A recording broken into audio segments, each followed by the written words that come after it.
2 Samuel chapter 1. After the death of Saul, David returned from defeating the Amalekites and stayed in Ziklag 2 days.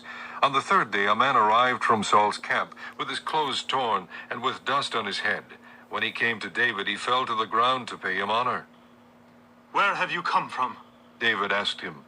He answered, "I have escaped from the Israelite camp." "What happened?" David asked. "Tell me."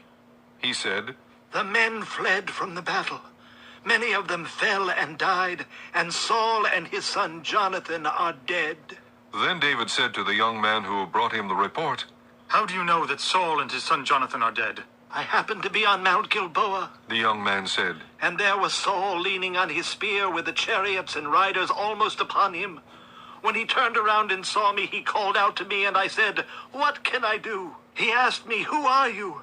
'An Amalekite,' I answered. Then he said to me, 'Stand over me and kill me. I am in the throes of death, but I am still alive.' So I stood over him and killed him, because I knew that after he had fallen he could not survive. And I took the crown that was on his head and the band on his arm and have brought them here to my lord." Then David and all the men with him took hold of their clothes and tore them. They mourned and wept and fasted till evening for Saul and his son Jonathan, and for the army of the Lord and the house of Israel, because they had fallen by the sword. David said to the young man who brought him the report, "Where are you from?" "I am the son of an alien, an Amalekite." He answered. David asked him. "Why were you not afraid to lift your hand to destroy the Lord's anointed?"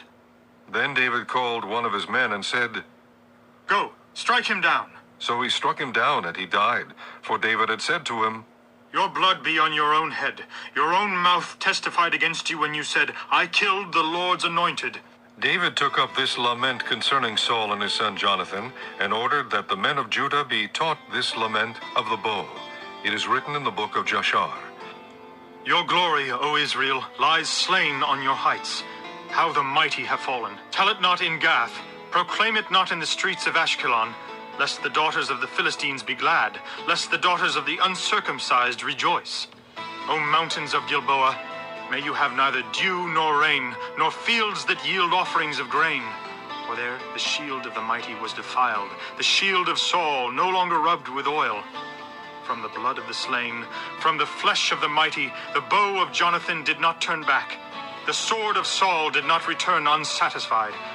Saul and Jonathan, in life they were loved and gracious, and in death they were not parted.